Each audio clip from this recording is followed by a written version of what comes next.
Bom dia, boa tarde, boa noite a todos, dependendo de onde você estiver assistindo e a que hora, logicamente. Nós estamos aqui no nosso segundo podcast e da Leafio, com um grandíssimo, ilustre convidado, que vai aí estar contando para a gente a sua experiência, a sua carreira, e a gente vai estar aí desenhando uma conversa bastante interessante com o Sandro Benelli. Sandro Benelli é uma pessoa que tem aí um currículo muito interessante na área não só de varejo, né? Ele é executivo, conselheiro e consultor com mais de 30 anos de experiência no Brasil, França, Angola, em empresas como Cassino, GPA, Carrefour, Máquina de Vendas, CEO em corporações familiares e empresas como Multicoisas, Corelo, Intermarket, Veran e Saraiva. Então, assim, em termos de varejo, né, que você falou que você viveu lá desde o século passado, né, que realmente tem aí uma bagagem muito grande. O que você considera ou considerou naquele momento, né, os seus maiores desafios, né? E o que te ajudou a enfrentar esses desafios? Logicamente que talvez você precise contextualizar dentro de um certo momento, de uma certa empresa, talvez fique muito genérico falar assim, desafios de varejo, porque são muitos, depende muito de onde você está. Mas dentro desse seu mundo varejo, dentro da sua experiência varejo, se puder contar um grande desafio e o que ajudou você a enfrentá-los, acho que vai ser muito interessante para quem está assistindo, escutando a gente. Cara, assim, eu acho que eu quero contar, acho que, pelo menos 2 episódios que eu acho muito emblemáticos, assim, na minha carreira, né? O primeiro foi, quando eu comecei no varejo, como eu contei há muito tempo atrás, a característica do varejo era muito diferente. O que era a característica do varejo? Muito trabalho duro, muita disciplina, muita seriedade, mas, assim, pouca criatividade. Era foco na execução, foco na padronização. Então, mesmo trabalhando numa empresa multinacional como o Carrefour, que eu, assim, honestamente diria que o Carrefour é uma das grandes marcas de transformação do varejo profissional no Brasil, antes Carrefour, depois Carrefour. Não é porque eu trabalhei lá há muito tempo, não. É porque, assim, as pessoas que não são da época que eu fui não têm noção de como era a organização do varejo antes, entendeu? Talvez tivesse uma honrosa exceção que fosse o Grupo Pão de Açúcar, mas mesmo assim, em processo e procedimento, não tinha nada que se comparasse, nada. E aí o que vem a parte engraçada? O foco, quando você contratava executivo, era o cara que tinha disponibilidade para trabalhar 20 horas por dia, que não precisava ter estudado nada. Então, assim, eu não vou exagerar dizer que eu trabalhava com gente que era semi-analfabeto, que é mentira, isso não é verdade. Mas, cara, quando eu fui para a operação, que eu saí do escritório, como eu falei aí, eu era gerente de TI, quando foi a primeira loja que eu trabalhei ajudando um projeto de uma operação, foi o Carrefour Tamboré, estou falando de 94, cara, eu tinha que esconder que eu tinha estudado, porque naquela época eu já tinha feito uma universidade, eu já tinha feito 2 pós-graduações, uma falar mal de engenharia, já tinha feito outra no outro curso, são alguns cursos que eu não comentei, porque senão o currículo ia ficar a semana inteira você falando aí. Eu fiz uma pós-graduação na GV de 2 anos e meio na época, que existe até hoje, que é o SEAG, que é o precursor dos MBAs no Brasil, da GV São Paulo. Então, assim, cara, eu tinha que fazer de conta que eu não tinha estudado, porque senão eles tinham um ranço de achar que você não era um cara talhado para o trabalho, você era um cara almofadinho, não sei o quê. Então isso é muito engraçado. E como eu sou lá do fundão da Zona Leste de São Paulo, eu sei que quem não conhece São Paulo não sabe o que eu estou falando, mas assim, quem é do Rio é Zona Norte e Baixada, pra vocês terem ideia. Então, assim, eu que era da Zona Leste, para mim, cara, vim numa família muito humilde, qualquer trabalho é trabalho. Então eu nunca tive problema, mas as pessoas... Então isso é uma coisa muito engraçada. O segundo caso engraçado foi quando eu deixei de... Porque, assim, eu primeiro fui para Tamboré, que era operação, mas eu fui tocar um projeto lá de informatização. Fui responsável por informatizar a primeira loja Carrefour na América Latina inteira, né? Na época, Carrefour tinha operação no Brasil, na Argentina e na Colômbia. Na Argentina e na Colômbia tinha Chile. Estava abrindo o Chile. Não tinha, acho que México, mas estava abrindo o Chile. Então, assim, fui responsável pela primeira informatização. Mas quando eu fui de verdade ser gerente de mercearia do Carrefour de Porto Alegre, aí, falando de 95 e qualquer coisa, 1 ano e meio depois, cara, assim, foi muito difícil, porque eu assumi acho que por merecimento mesmo, uma área de operações da loja que era mais importante de São Paulo para baixo era o Carrefour de Porto Alegre, e o departamento mais importante da loja que era a mercearia. E foi um terror, porque, assim, eu tive problema dentro de casa. Sabe quando você morre de fogo amigo? Então, assim, foi duro conquistar a equipe, foi duro conquistar os gerentes meus pares, mas aí, de novo, né, Dalão, acho que tudo tem a ver com o jogo de cintura, com você não querer ser dono da verdade.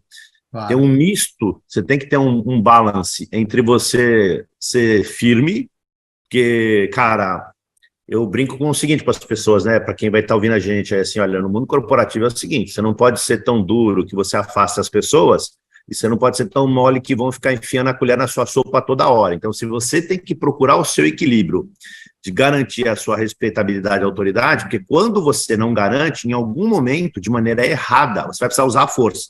Então, para Sim, nunca precisar usar força na liderança, você tem que garantir que você seja uma pessoa respeitada. Uma das maneiras é respeitar os outros. Assim, o pau que exato. bate em Chico, bate em Francisco. Se você respeita os outros, funciona. Então, eu usei esse equilíbrio de ter coisas assim mais duras, dizer assim, olha, não acho que isso é correto, mas quando eu tinha assim, qualquer dúvida, eu perguntava. Você não pode ter... E é uma forma de você reconhecer. O terceiro ponto foi um corolário desse, né? Quando eu fui expatriado para a França, deu um monte de bagunça que eu ia fazer, acabei não fazendo. Cara, eu voltei a ser diretor de loja, quase 10 anos que eu não tocava mais uma loja. Minha última posição, eu era o head de uma operação de 700 milhões de dólares que eu cuidava de 77 lojas. Aí eu voltei para ser diretor de uma loja. E foi engraçado que a primeira reunião que eu tive com a equipe na França, e o francês, eu brinco, ele bate só na medalhinha, né? Não tem, cara, é o Fagner do Corinthians, não tem bola perdida. Ele pega na bola e pega no cara. E o gerente da mercearia, que era o cara mais importante, eu sabia bem o papel, porque eu fui gerente de mercearia há muito tempo no Carrefour, mercearia, perecíveis, antes de ser diretor de loja. Ele falou, usei essas palavras, você acha que você tem condições de tocar esse time? Eu falei, como é que é condições? Eu falei, puta, que palavra dura, né? O brasileiro ia dar um monte de volta. A gente não quer ser tão duro assim, tão direto, porque você está na fronteira do desrespeito, é quase dizendo assim, ó, você é incompetente. O cara, se eu traduzo, foi isso que o cara falou. Assim, foi um aprendizado, Darlan, mas eu fiquei muito feliz. No começo, não. No começo me senti ofendido, liguei para o Brasil e falei, pô, o que vocês estão fazendo comigo? Faz 10 anos que eu não faço isso, estão fazendo eu passar vergonha, voltar a tocar uma loja, tenho que escutar as besteiras. Mas no final, eu aprendi o seguinte, cara, Deus põe umas coisas na vida da gente que é para a gente tirar proveito. Então, hoje, o que eu te falo, que eu tenho orgulho de dizer? Eu não vou te falar, puta, que droga, fui ser diretor de loja não. Eu falei, não, eu sou um dos poucos caras que eu conheço, que é expatriado, mas que operou loja no exterior. Eu não fui no headquarter, eu não fui ser... Eu fui operar loja, eu operei 2 lojas lá. Então, o cara me falou assim, cara, eu operei loja na França há quase 2 anos. Eu sei como é que funciona o mercado, eu tive greve, fui parar na delegacia de repressão de fraudes, eu lidei com isso. Então, isso para mim me dá um orgulho. E a minha loja, cara, no final eu saí de lá, todo mundo meu amigo, inclusive esse cara me deu vinho, não sei das quantas. E, cara, todas as lojas daqueles anos que eu fui diretor, elas em média caíram 8%, a minha cresceu 3%, ou seja, eu cresci 11%, comparado com tudo o resto da média, e meu lucro foi 13% maior que o ano anterior. Então, assim, eu saí de lá feliz da vida. Não foi a única coisa que eu fiz na França, depois eu fui ser um diretor auxiliar do presidente lá, do CEO da divisão de hipermercados, e cuidei de projetos de perecíveis, etc., melhoria, quebra, não sei o quê, mas o que eu reputo de experiência foi, de novo, o fato de eu já ter morado em vários lugares do Brasil, de eu conhecer várias culturas, e o nosso país, eles são vários países num país só.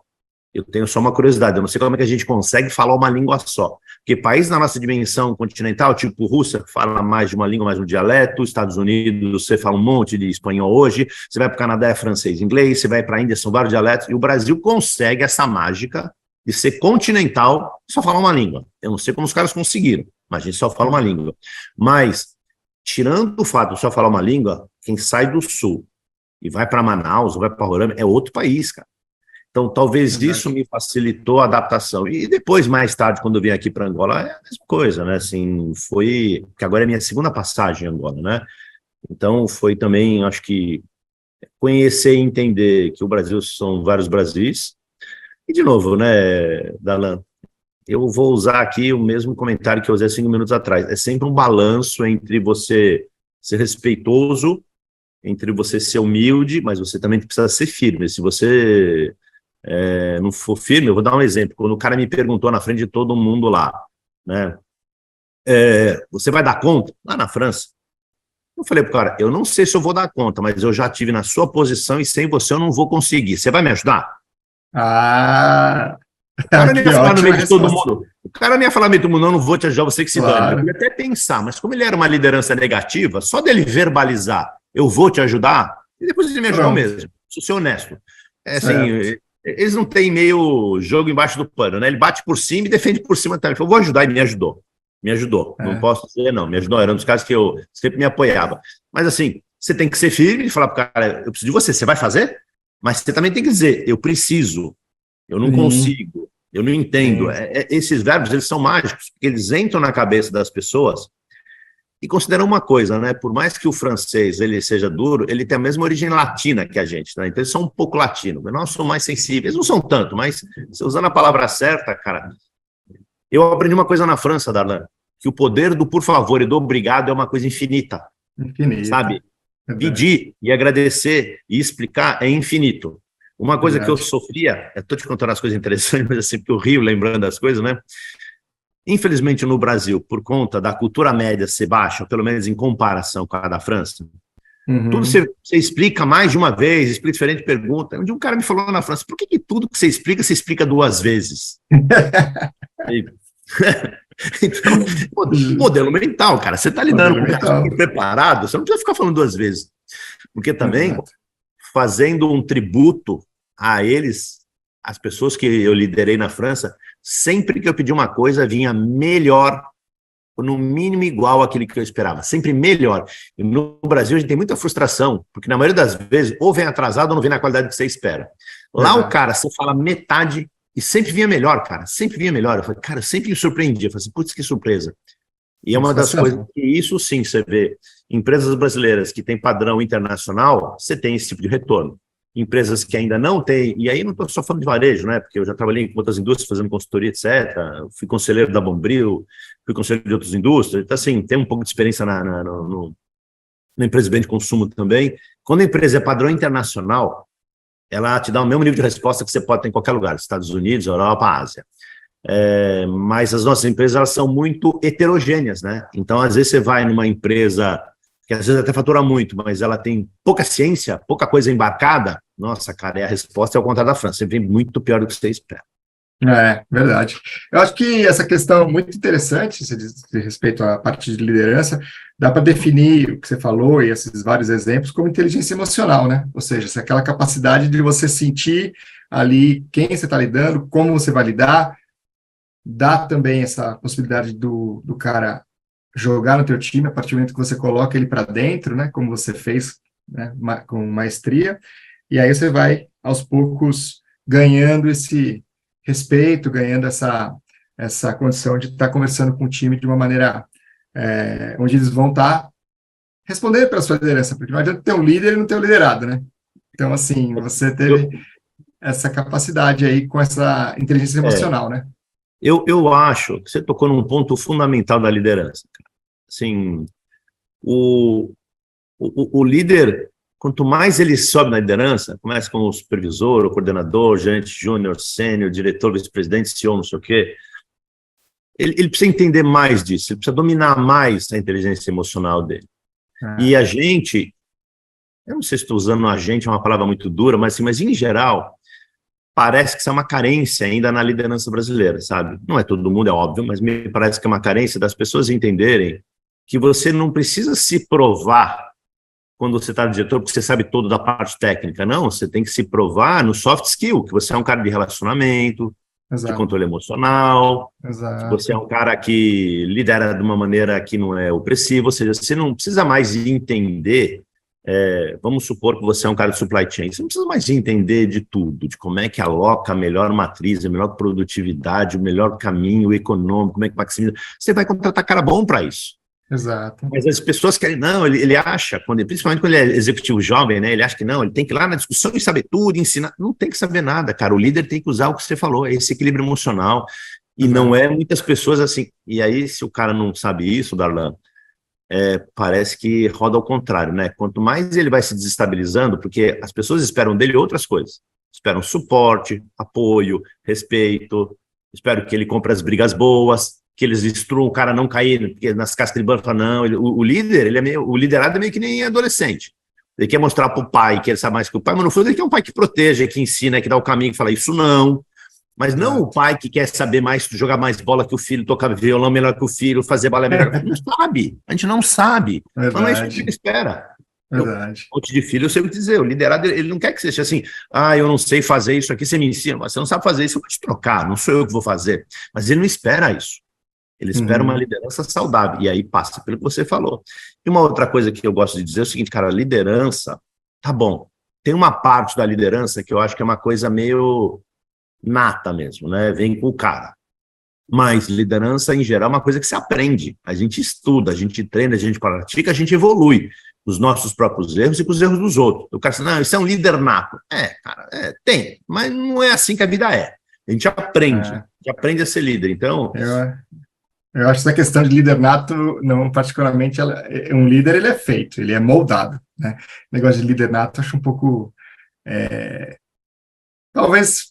Sim, ele tem algumas características de liderança natas, mas ele tem que ser moldado para ter aí a capacidade de ter o respeito, o carinho, às vezes, porque tendo respeito já está bom, né? Mas tendo o carinho do seu time, tendo realmente essa possibilidade de ele estar podendo inspirar, né? E isso que é bastante importante. Mas legal, muito legal. Você falou um pouquinho de supply chain, eu queria voltar aqui nesse ponto sobre supply chain, em termos de desafio específico dessa área de supply chain e gerenciamento de estoque. Você teve alguma coisa ali dentro dessa área de varejo que você achou interessante, você acha que pode estar compartilhando com a gente? Porque é uma coisa que realmente muita gente que está assistindo a gente acho que gostaria de estar escutando aí a sua experiência. Olha, cara, me vem à mente duas coisas interessantes que eu queria compartilhar aqui. A primeira, uma das coisas que eu fui fazer, que fazia parte do meu assignment quando eu fui para a França, era entender de pique unitário. Porque a gente já tinha vontade de expandir aqui esse Pão Minuto, na época não tinha esse apelido ainda. Eu participei da primeira construção do Mini Extra, eu fui do time que liderou, então assim, as lojinhas pequenininhas, isso até é uma das coisas que ajudou a ser selecionado para ir para a França. O Mini Extra não deu certo, mas acabou sendo o embrião do Pão de Açúcar Minuto. E uma das coisas que o francês, não o francês, eu estou falando da experiência que eu tenho, né? Mas o mercado europeu em geral tem muito dessas lojas de conveniência e ultraconveniência, e o brasileiro até hoje patina pra caramba, na história de abastecer essas lojas com eficácia, né? Porque você tem que ser eficiente no processo, mas você também tem que ser eficaz no custo total da operação de abastecimento, porque o pique unitário é muito caro, o armazenamento é muito caro, a movimentação de carga é muito caro. E, cara, na época que eu estive lá na França, 2007, 2008, a França não, o Casino sozinho já tinha mais de 6 mil lojas pequenas, sabe? Nossa. Essas Petit Casino, Casa Itália, Monoprix, já mais de 6 mil. Então, você imagina a aula que esses caras davam. Mesmo para hipermercado, eu aprendi muita coisa. E o engraçado é o seguinte, né, Darlan?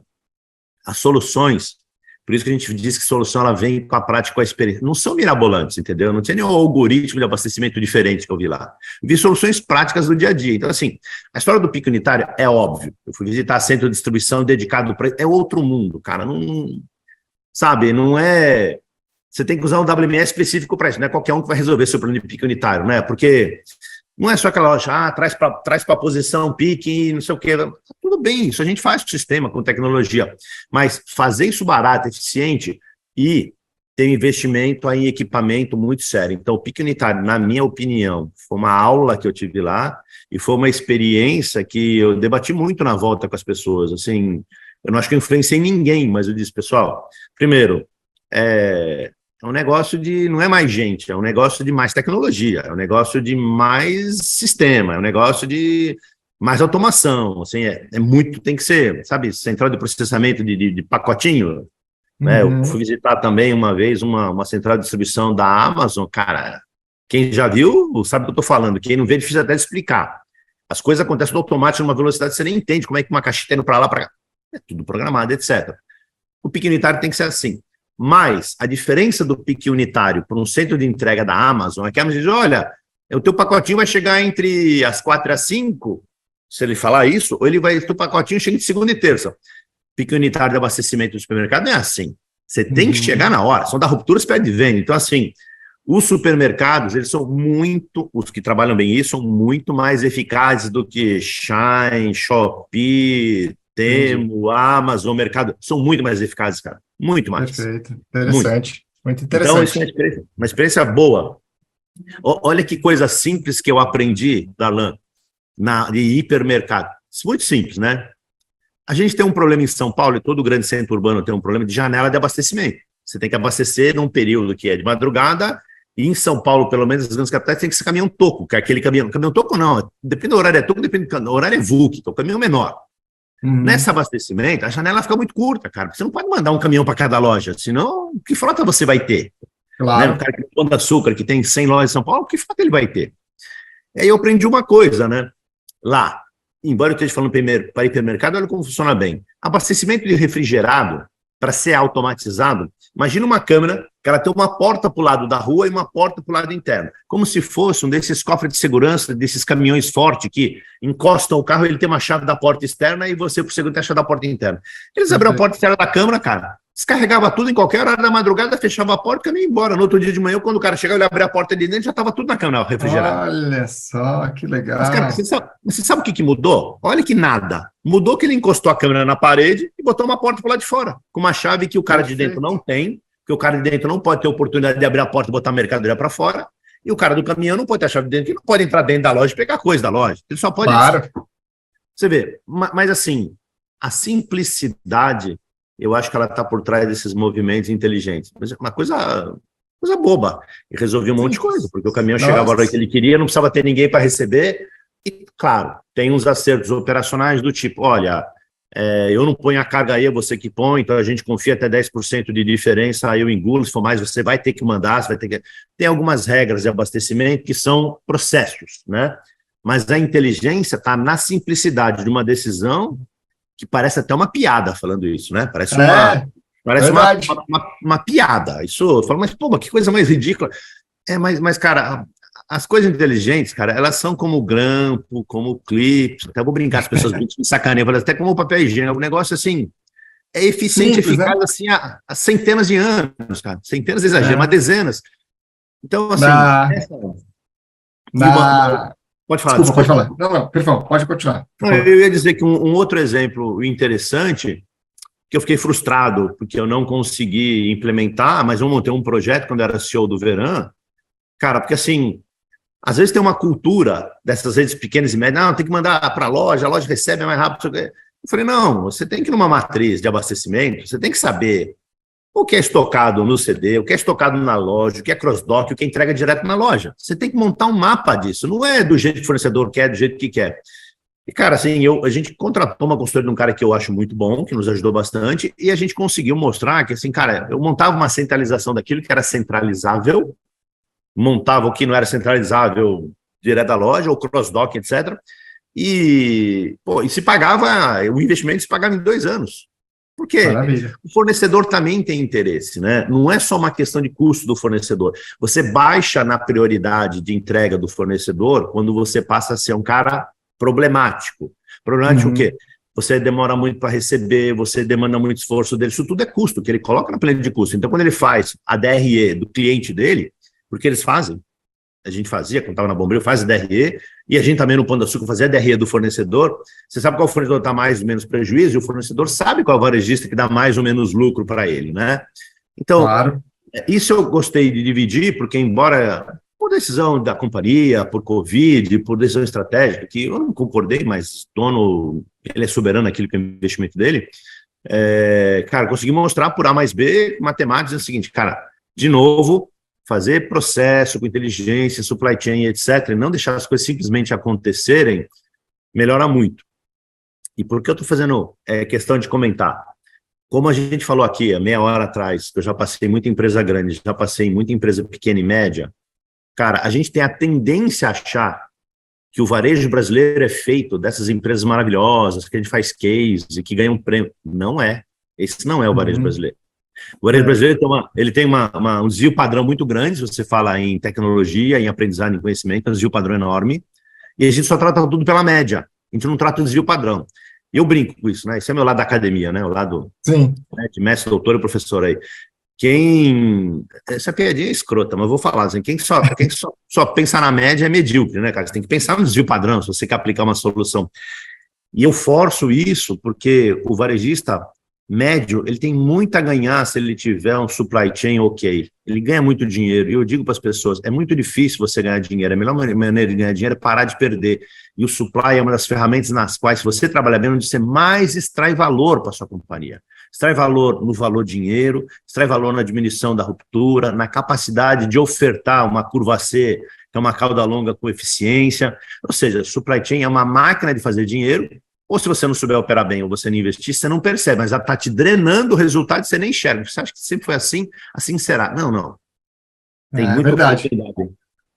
Não, e parece que está sendo assim, muito interessante, porque a gente minha próxima pergunta, ela vai muito ao encontro da área da tecnologia, né? Então, como você está vendo, então, eu acho que o desenho que você fez do varejo brasileiro, ele é bastante, assim, ele é bastante preciso, né? Acho que é uma coisa que você falou aí que eu coincido claramente, trabalhando no mercado de varejo há muito menos tempo, mas eu acho que já me deu o ferramental para perceber isso. Então, na questão da tecnologia, como você vê o papel da tecnologia no varejo moderno? Você já deu uma pincelada, mas se você puder dar uma aprofundada, e quais são as tecnologias emergentes que você acha que vão ter mais impacto aí na indústria, Sandro? Cara, eu acho assim, ó, tem que dar uma separada, né? O que é tecnologia para operacionalizar melhor e lidar melhor com o cliente na loja e tecnologia de back-office, tá? Eu preciso separar essas duas coisas. Porque é o seguinte, no back-office, eu acho que é muito importante a gente cada vez mais usar qualquer tecnologia que nos auxilie na gestão e análise de dados. O varejo tem muita informação, tem muita coisa que ele poderia, mas não vira dado, porque ele não processa, ele não gerencia, ele não estuda e ele não aprende com os erros dele. Então, assim, seja para fazer campanha, seja para melhorar o abastecimento, seja para fazer precificação, seja inclusive tecnologia de back-office para você fazer a definição eficiente do seu sortimento. E uma coisa que eu falei rapidamente, que é uma coisa que eu até razoavelmente conheço, gerir o seu fornecedor individualmente, não é pela categoria todo mundo faz. A margem da bebida, a margem não sei o quê, a margem da cerveja, mas você tem que saber qual é a margem da Ambev. Você tem que saber qual é a margem da Procter. Você tem que saber qual é a margem, sei lá, da Johnson. Você tem que saber qual é a margem, sei lá, da ração, do pneu. Por quê? Porque não é importante você gerenciar um fornecedor só pelo produto, você perde boas oportunidades. Você tem que gerenciar o fornecedor como um todo, porque assim, a sua relação ela não pode ser só no micro. No micro ela existe no dia a dia no box, mas você tem que ter uma capacidade estratégica. E isso eu acho que é informação de retaguarda baseada em dados, em análise de dados, em data analytics, data lake, cloud, não sei o quê. Isso ajuda muito, mas, lógico, não adianta só fazer um curso e agora está todo mundo querendo fazer curso de IA, porque o chat GPT vai resolver tudo. Não vai resolver nada, cara. Assim, eu costumo dizer o seguinte, você chegar lá para um monge no Tibete, um sábio, você não souber o que perguntar, ele vai falar bom dia, você vai falar bom dia, o papo termina aí. Então, excelente. E você perdeu a chance, você estava na frente de um sábio, estava lá num monge do Tibete lá, e você perdeu a oportunidade, ele não vai te receber de novo.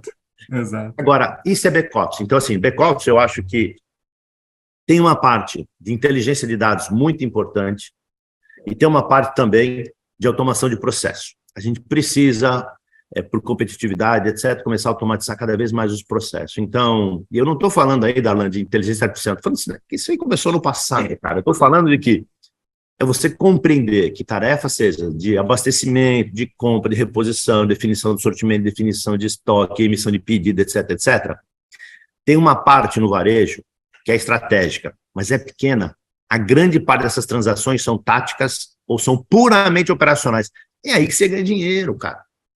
Se você pegar, eu vou dar um outro exemplo em cima disso, aí eu volto para frente da loja, tá? Só eu faço um point lá e eu volto para lá. Cara, como é que um diretor de uma categoria, se a empresa for muito grande, que cuida lá de 5 mil referências, 3 mil referências, como é que ele faz a gestão de 5 mil pontos? Ele não faz. Então ele tem tempo para saber o preço específico da fralda Pampers, tamanho M, modelo noite, mas não sabe do resto. E aí ele só foca naquilo que ele sabe. Então, Quem faz melhor aquilo que a gente não sabe? A tecnologia, com análise de dados, com análise de processo. Ajuda você a fazer uma coisa preditiva e faz muito melhor que a gente o prescritivo e o preditivo. Faz muito melhor do que o ser humano. Claro. Porque a gente é bom em dizer, não, a última campanha eu vendi não sei quanto. Eu falei, na próxima. Aí você tem a tendência a só comparar com a última. E o computador não. Ele vai analisar uma série histórica, vai ver mesmas datas, vai ver mesmo período, etc. Lógico, quanto mais você tornar robusto o seu modelo, mas ele tem mais condições. Você pode notar o seguinte, você vai ver pedido, eu falo que isso não é uma coisa acadêmica, onde eu tenho vontade de fazer um trabalho assim. Você só vê pedido no box ou no computador assim, 10 caixas, 15 caixas, 20 caixas, sabe, 40 caixas, 50 caixas. Você não vê 13, 18, 14, 19. Mas por que a tua compra é em múltiplo de 5? A tua venda não é em múltiplo de 5. Verdade. Mas é cultural. E aí, na falta de tempo, sabe o que eu vejo bastante, Darlan? E eu estou te falando de coisa que eu vi, porque eu vi fazendo, e eu não vou mentir, eu também fiz. Eu falo assim, olha, esses produtos aqui, no box, esses produtos aqui, eu quero tanto que essa negociação vai ser forte. O resto da linha, cara, você conhece melhor que eu, uma das caixas que você acha que eu preciso. Se sobrar o mês que vem, eu não te compro. E o cara manda, é melhor que eu. Agora, isso é o correto? Não, né? Não, tá longe. Você não vai delegar uma coisa que, no mínimo, é tático para você, para o terceiro. Mas com o computador, e você vai dizer, você delegar por preguiça. Não, porque é a história do que eu te contei. Não tinha tempo. Você não tem tempo. Divide o tempo que você gasta numa emissão de pedido. Eu não estou falando na parte de colocar no computador. Na parte de negociação, é humanamente impossível você dizer que você faz. Ninguém consegue. Porque você não faz só pedido. Você tem que cuidar do abastecimento, da equipe, da loja, verificar preço, concorrência, sortimento, etc. Então, eu acho que isso é back-office, né? O que eu vejo de tecnologia da área de vendas? São basicamente duas coisas. Uma é tecnologia para a gente fazer o rápido escoamento na frente de caixa e tecnologia para a gente criar um encantamento do consumidor. A real é que eu vejo muita novidade todo ano. Eu nem vou em NRF todo ano porque, cara, dá até preguiça, parece novela mexicana, você perde 10 capítulos, você volta, não aconteceu nada de diferente, certo. Em evolução muito incremental, ou surge um monte de ideias, as pessoas voltam, e eu brinco, né? Tudo bem, agora eu vou ser um pouco exagerado, mas a maioria dos benefícios que eu vejo na NRF é que os caras voltarem a vender palestra e escrever livro e não sei o quê. Sim. Não é a prática do dia a dia, né? Não vai colocar. Eu não estou dizendo não vá, eu estou dizendo assim, vá, mas saiba entender onde estão as sacadas. Se você passar a semana e descobrir uma sacada, tá bom. Não é, os caras voltam dizendo, às 10 minutos, não é possível, cara, 10? Quando você vai implementar 10 em um ano, você não consegue. O ano que vem já vem mais 10. Bom, então, voltando para o que você me perguntou, eu acho que tecnologia para ajudar no escoamento. Eu me lembro uma vez, deixa eu fazer outro comentário aqui, né? Por favor. A gente, nessa visão, cada vez mais, está baixando o custo, a gente vem incentivando onde dá o self-checkout, né? Sim. Mas assim, se você parar para pensar, o self-checkout, ele transfere um estrangulamento da fila do caixa, o estrangulamento para a maquininha lá. Por quê? Porque você não é operador, então você não passa a mercadoria ali no self-checkout com eficiência. Toda hora trava, falta sacola, você não sabe se a balança funcionou ou não funcionou, se é por peso, a gente não sabe operar. Lógico, quando você está operando, te diminui a frustração, você não põe culpa no operador nem no supermercado. Então, essa é uma alternativa de você diluir um pouco, mas o gargalo ele vai para frente, né? Então, assim, mas é bom. Mas tem um pouco mais de sensação psicológico do operador, que é você comprador, você consumidor, que não é um terceiro que você está reclamando, puta, a menina estragou minha caixa. Quando é você, tudo que você fizer é bom. Pô, rasgou a caixa para tirar cerveja, não fui eu. Pô, a lata, bati a lata, amassou a lata, fui eu. Misturei não sei o que com não sei o que na sacola, mas fui eu. Quando é o operador do caixa, é tudo ruim. Aí uma vez visitando uma loja de conveniência não é bem uma conveniência, mas é uma perto de conveniência, do Auchan, em Moscou, eu vi uma puta de uma sacada, cara.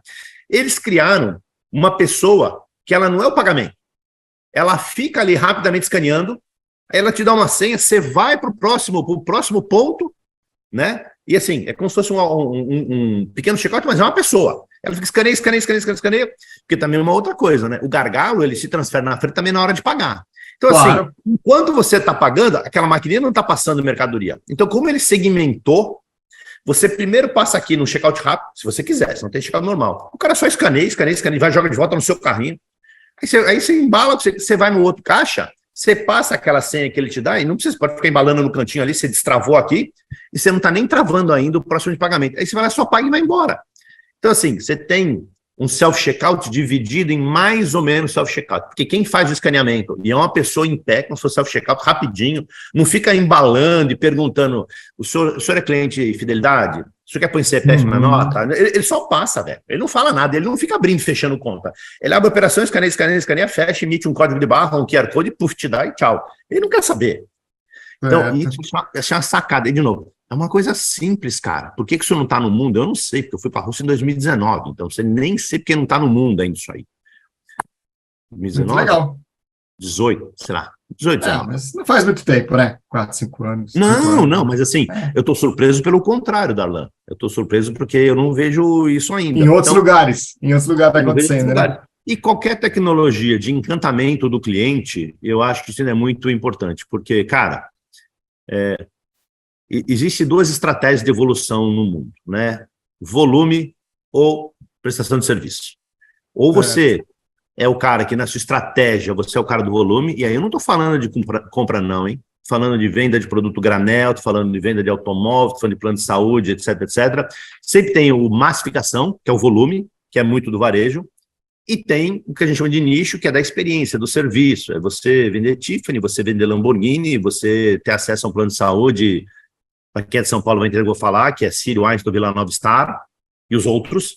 Então, assim, só que ao longo prazo, no futuro, você sempre vai ter uma diferencial competitivo melhor, porque te dá realmente vantagem competitiva o cara que trabalha no nicho, o cara que trabalha no serviço. E é óbvio que eu não estou aqui promovendo o cara deixar de vender alimento para começar a vender anel da Tiffany. Isso é outro segmento. Mas o serviço que você implementa na jornada do cliente, na jornada do consumidor, no funil de seleção dele, pode ser muito melhorado. E você, no futuro, não vai ser lembrado que você comprou, vendeu a coca barata para o cara ontem, porque amanhã um cara vende mais barato que você, ou nem todo mundo toma Coca-Cola. É pelo serviço. O serviço te dá uma vantagem competitiva, porque isso é seu. O que é serviço? É o frescor da FLV, é uma marca própria bem desenvolvida, é um acolhimento, é também um sistema de fidelidade bom, que pense no cliente, a sua loja está limpa, organizada, está bem localizado, o banheiro está limpo, o varejista nunca vai no banheiro. Eu falo assim, se o varejista fosse obrigado a usar o banheiro do cliente, os banheiros não eram assim. Então, coisas pequenas. Então, na tecnologia que te ajuda a melhorar a experiência do cliente, e aí se você vai ferir com o NPS, com o que você quiser, não sei, mas assim, precisa ferir, e escoamento na frente de caixa. Na retaguarda, qualquer inteligência para automatizar o processo. Muito bom. Acho que é um desenho assim que pode realmente dar um direcionamento para quem está pensando nisso, vai investir, né, nessa parte, que realmente é bastante importante. Eu acho que encantamento do cliente, você falou, assim, explica-se por si só, né? Porque você falou, preço não encanta. Preço é um fator diferencial, mas não encanta. Ele tem ali o valor dele, um pouco mais baixo aqui, um pouco mais alto ali, mas você criar essa experiência é bastante importante. Muito legal. Bom, você também mencionou um pouco a inteligência artificial, né? Conversamos um pouco já sobre tecnologia. Nessa parte de inteligência artificial, que começou, como você disse mesmo, no ano passado, o que você vê aí pela frente? Você acha que isso vai ser só aquele encantamento inicial e depois pode entrar num esquecimento? Olha, qual a sua visão, por favor? Não é assim que eu penso, não. Eu penso assim, o que é hype é os caras acharem que a máquina vai resolver tudo. O que não é hype, para mim, é fundamental, são os processos de machine learning, porque quanto mais você ensinar corretamente os seus processos de compra, de reposição, de que produto eu escolho para ir no tabloide, que período que eu faço a promoção, que produto que eu nunca promovo, quando o meu concorrente age, se eu reajo ou não, isso é tudo que você tem que ir ensinando, e aí, cada rede tem que trabalhar o seu, porque você precisa ter uma boa ferramenta, mas o input de dados não pode ser one size fits all. Cada rede é uma rede, cada um está localizado num lugar, é muito diferente, né? Você pode estar numa zona muito rica, vai ter uma resposta, o seu algoritmo, na sua própria rede. A outra loja está muito pobre e vai ter outra resposta. Então, assim, eu acredito nisso da inteligência artificial, que é esse lado da gente usar a inteligência de dados. Agora, a gente tem que ter um time bom nisso, apoio externo, porque costumo dizer o seguinte, sabe, Darlan? O varejista não tem que querer investir para fazer aquilo que ele não sabe fazer. Ele tem que contratar um parceiro que saiba, um parceiro que ajude, ganha tempo. Você não consegue correr atrás da tecnologia, é impossível, cara. O cara da Fórmula 1, ele fica lá se preocupando com aerodinâmica, design, mas assim, ele não vai fazer motor, porque as empresas que fazem motor, raramente elas se dão bem. Então, eu ponho o cara do câmbio a fazer o câmbio, o cara do motor, o que eu faço? Bom, cara, design, túnel de vento e arquitetura e coeficiente de arrasto, ok, eu que faço, beleza. E eu acho que se você tiver um suporte bom nisso, isso não veio para ficar, não. Isso vai ser um grande diferencial. Porque o varejo, seja alimentar, não alimentar, farm, etc., é um negócio, cara, que está se decidindo agora na segunda, terceira casa depois da vírgula. Não é na primeira casa, 0,5%. Então, a gente tem que aprender que no volume 0,50 é diferente de 0,53. Ah, isso não é nada. Não, é muito sim. É muito sim. Um negócio te dá 2%, cara, é muito. Você não pode se dar o luxo de não fazer. E essas ferramentas que eu acho que a inteligência artificial pode nos trazer, eu acho que vai ajudar muito. Pode ser coisa também que de novo, eu vejo muito, aí eu acho que é um pouco hype, não, você vai ver, você vai conhecer tanto seu cliente, você vai oferecer uma coisa. Cara, de novo, pessoal, a gente não tá, quem tá ouvindo a gente tá num negócio de varejo de massa, é volume. Eu não estou em tiro de sniper. Eu preciso dar tiro de canhão com a precisão que um canhão dá, porque eu estou no volume. Então, eu preciso usar de inteligência artificial, não é só para entender aquilo que o Darlan compra no dia que é o aniversário de casamento, que ele vai levar para casa. Não é assim. Eu tenho que fazer isso para o Darlan? Tenho, mas se eu só fizer isso, na minha opinião, estou fazendo uma utilização muito pequena de uma coisa muito maior. Então, o que eu proponho muito maior? Que a gente invista naquilo que eu acho que vai dar mais retorno, que é usar a inteligência artificial para entender, utilizar o perfil do consumidor, sim, mas utilizar para entender as regras de mercado. Como é que eu uso a inteligência artificial para me relacionar comigo mesmo, na minha distribuição de mercadoria, na minha malha logística, como é que eu uso para me relacionar com os meus fornecedores, qual é o meu melhor parceiro, qual é o meu melhor parceiro, e na minha estratégia de promoção um pouco mais globalizada. Quais são as categorias que eu promovo, quais as que eu não promovo, o que eu faço mais espaço de shelf space, quais que eu não ponho, que eu ponho menos shelf space. Então, eu acho que aí a inteligência artificial é um parceiraço, cara, porque não é um algoritmo bom estático. Eu vou dar um exemplo, né? Você pega algum software lá que tem algoritmo de replenishment, eles têm 7, 8 algoritmos, mas você tem que escolher um. Aquele um pode ser o bom para você hoje ou na média. O que vai autoaprendendo, cara, isso é muito melhor. Então você imagina um algoritmo de machine learning que você vai aprendendo com a... Quando eu pego o algoritmo desses médicos que estão nas ferramentas de ERP, eles vêm baseado na média do conhecimento que aquela empresa adquiriu no mercado. Nada está errado, está tudo certo, mas é a média. Você lembra da minha brincadeirinha lá, até deselegante, do desvio padrão? Sim, claro. A média. Agora, quando você tem um algoritmo de replenishment, que ele ajuda você, mesmo que ele começa ruim, porque tem que ir aprendendo, mas ele ajuda você baseado no seu conhecimento de dados, na sua retroalimentação de informação. Velho, no longo prazo, é roupa sob medida isso, cara, é sapato sob medida, é perfume sob medida, é tudo sob medida. Então, é aí que eu acredito no poder. Eu sei que a maioria dos meus colegas pensa um pouco diferente, mas como eu sou um cara muito chão, não é que eu esqueço do cliente, não, cara. É assim, eu dou uma aula na escola brasileira de e-commerce, que é a união do mundo físico com o mundo digital, né? Eu dou essa aula. Cara, sabe, é o ridículo vamos fazer o básico. O que funciona? Bom, eu já tive dos dois lados, mas eu nunca fico focando naquilo que é investimento, que é caro e não dá retorno. Eu fico focando sempre nessa coisa que pode parecer um pouco menos óbvio, mas dentro da minha sensibilidade, quem já empilhou muita lata na vida, já ajudou a descarregar muito caminhão. Eu brinco, quando eu era gerente da Mercedes em Porto Alegre, a gente descarregava caminhão no lombo, porque não tinha plataforma, então não adianta vir paletizado, a gente batia carreta de arroz, carreta. A tarde inteira descarregando a carreta de arroz. E vira e mexe eu ajudava, porque eu era o gerente, mas quem que vai descarregar? O mundo, nessa perspectiva, faz com que você veja valor em algumas coisas que não são necessariamente eu recomendar, como eu te falei, qual é a pasta ou o molho para pasta que combina com aquele vinho. É coisas maiores. Isso tem muito mais charme, muito mais apelo, e a inteligência artificial ela pode te ajudar muito nisso? É óbvio que sim, mas eu garanto que, by far, o benefício está em você utilizar um algoritmo de reposição, um algoritmo de distribuição, um algoritmo de armazenamento, um algoritmo que te ajude a fazer a composição do sortimento, um algoritmo que te ajude a fazer a eliminação da cauda longa que não te funciona. E eu acho que aí, cara, o seu algoritmo é o IA.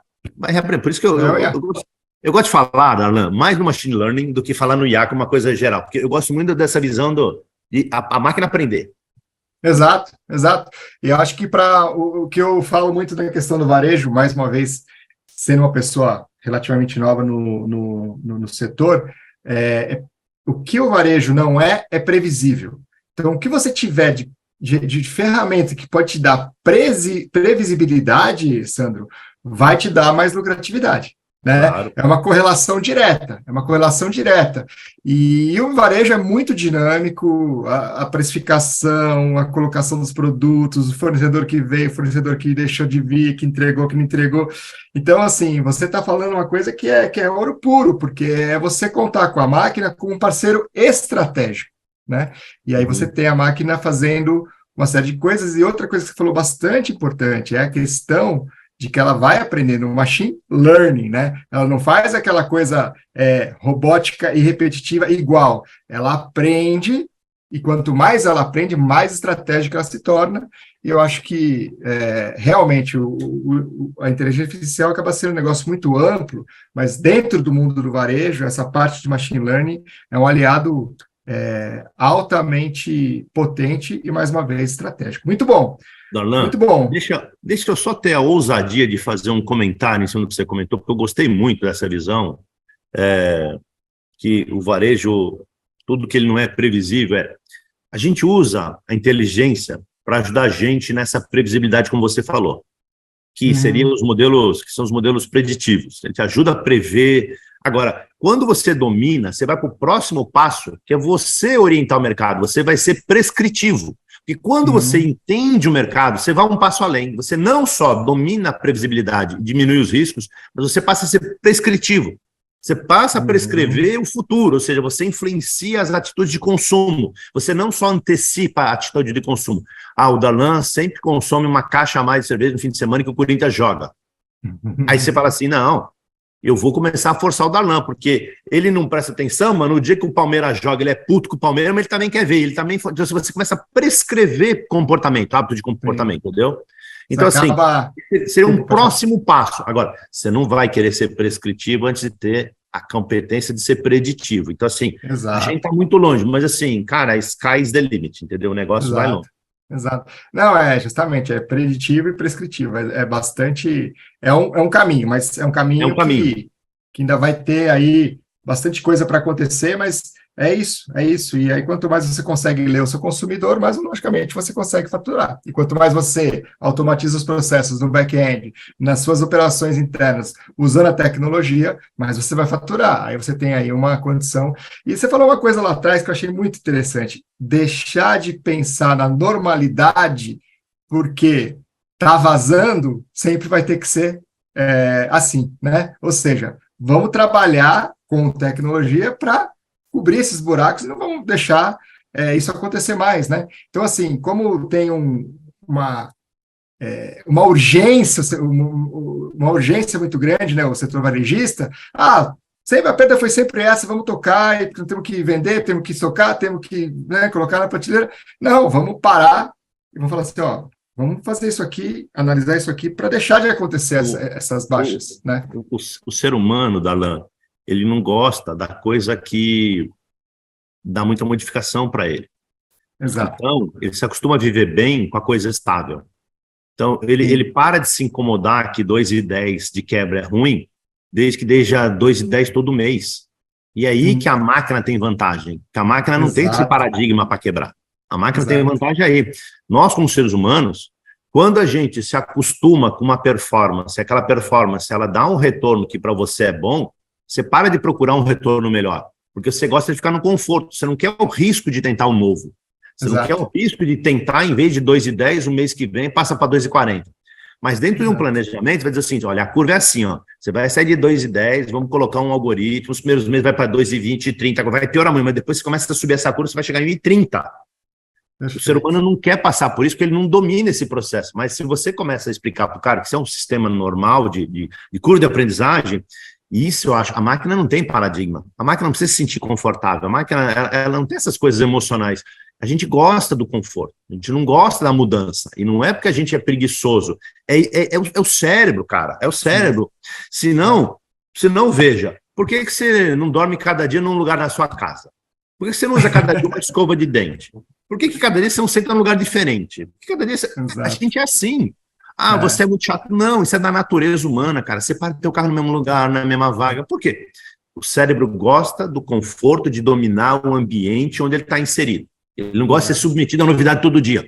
Então, a gente tem que, nas novidades seletivas, que eu digo as de maior valor agregado, as estratégicas, a gente tem que ser o ser humano mesmo. Mas nessas pequenas novidades que a gente tem preguiça de se envolver, coisa procedural, procedimental, põe a máquina, cara. A máquina faz melhor que a gente e ela não tem paradigma. Põe ela lá para pensar o que eu faço para sair de 2,10 que eu estou confortável e para 2,9, 2,8, 2,7.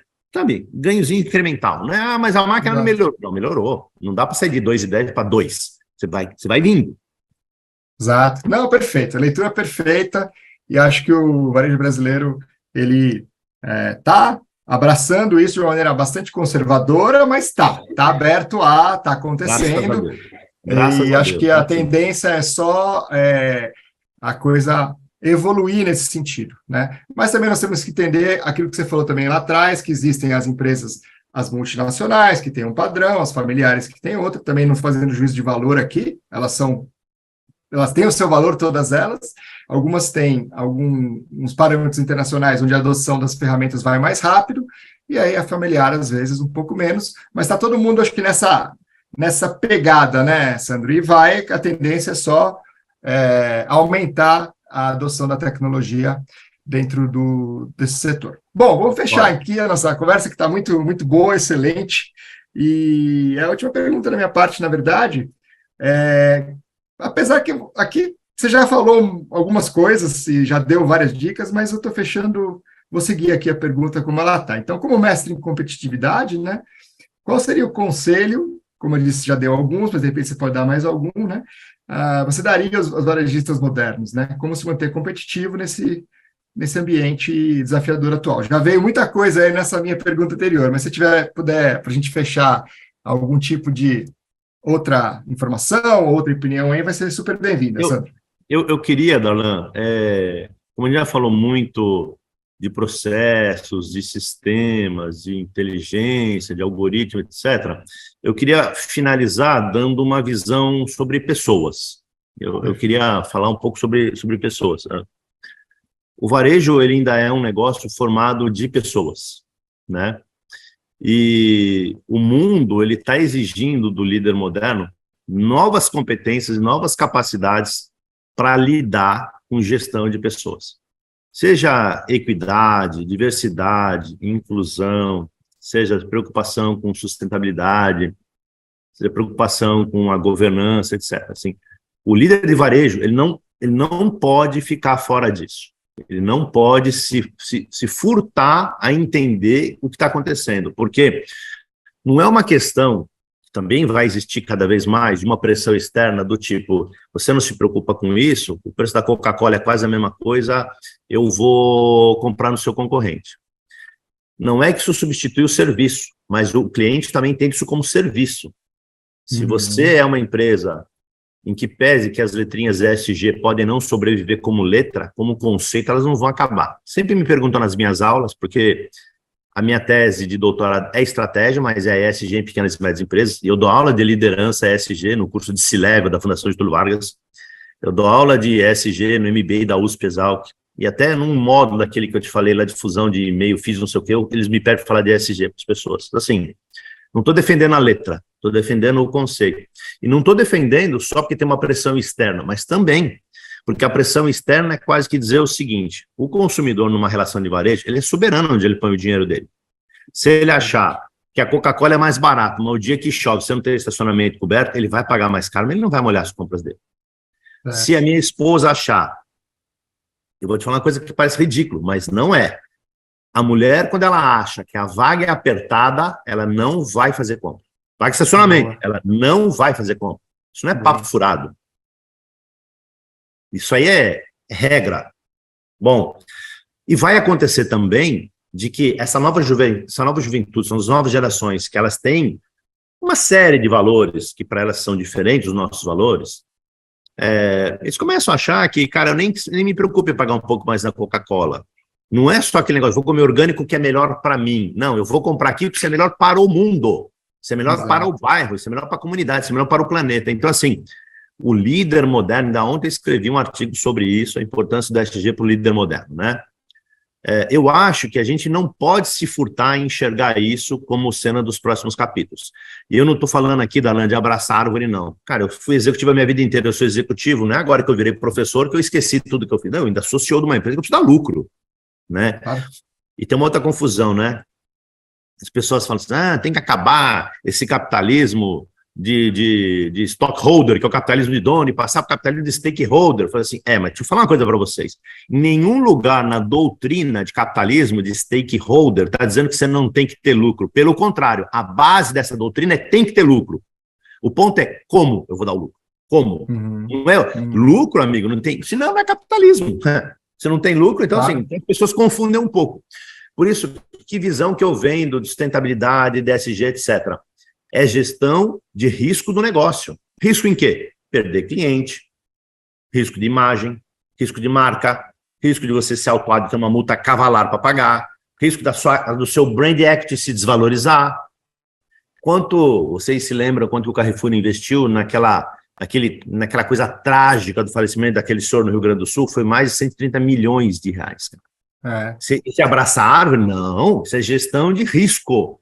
A gestão de risco do ESG, ela tem que estar dentro do processo da gestão de risco global. Eu dou uma aula que chama Compliance Antidiscriminatório. Se é compliance.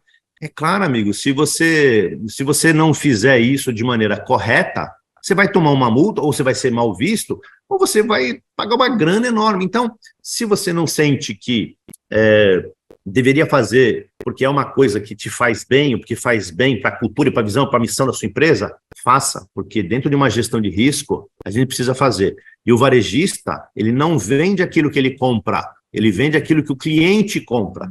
Então, na hora de serviço, você não pratica o serviço que você acha bom, você pratica o serviço que o seu consumidor acha bom. Onde você se posicionou, onde a sua marca está posicionada, você conhecendo o seu consumidor, o que ele quer, faça. E eu queria dizer para você que está me ouvindo aí, cara, leva em consideração a história do ESG. As letras podem não ficar, mas o conceito não volta mais para trás. E pensem muito também que governança é ESG. A melhor maneira de começar a ganhar é parar de perder. E nisso, o G é o teu melhor aliado. Obrigado pela oportunidade, meu amigo. Isso, excelente. Nossa, legal. A gente poderia continuar aqui com muitas outras conversas, mas essa foi realmente muito produtiva. Acho que abordamos aí fatos que vão desde liderança, tecnologia, competitividade, varejo brasileiro e etc., fora a sua experiência aí que é fantástica, né? E que, logicamente, se traduz na qualidade dessa nossa entrevista. Muito obrigado, Sandro, por essa oportunidade de estar conversando com você. E vamos mantendo contato aí e espero que a gente se encontre em breve. Muito obrigado mesmo, viu? Um abraço. Obrigado. Tchau, tchau. Tchau, tchau. Valeu.